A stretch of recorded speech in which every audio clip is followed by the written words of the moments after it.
जय जगन्नाथ जय माँ लक्ष्मी। माणबसा एथर 5 पाଳି पड़ुछि जेहेतु पूर्णमी डिसेम्बर 4 तारिख गुरुवार पड़ुछि। नवेम्बर 6 तारिख गुरुवार अलागी पाଳି थिला।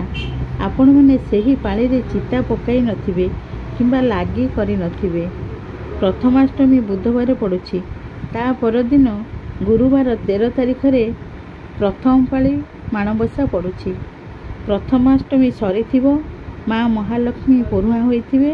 बुधवार रे परुआ हेबे। गुरुवार दिन प्रथम पाଳି माणबसा पड़ुछि। समस्त घरे समान नहीं। केही केही प्रथम पाଳି माण बसाती शेष पाଳି उद्यापन करती। आउ काहा घरे सबु पाଳି खाली लागी हुए शेष पाଳି माण बसाती। संक्रांति गला परे 3 पाଳି रे मध्य माण बसाती उद्यापन करती।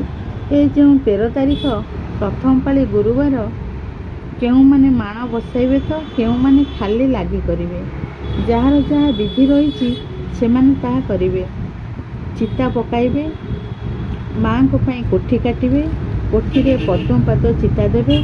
सबु दुआर बंध ईशान पाखे चौरा पाखे चिता पकाइबे।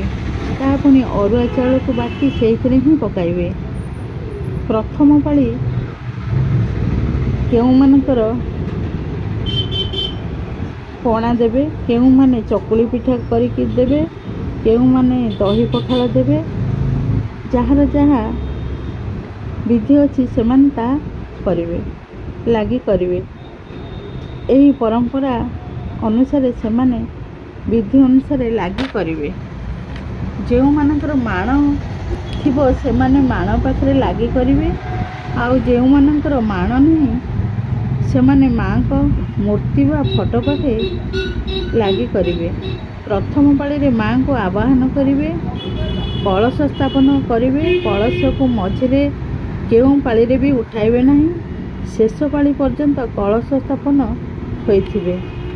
शेष पाଳି गुरुवार रे केउ रंगर धान रे माण बसाइबे, केउ रंगर वस्त्र पिंधिबे, केउ फूल पत्र फल रे माण को सजाइबे। से सब आमे आउ एक वीडियो रे जानिबा।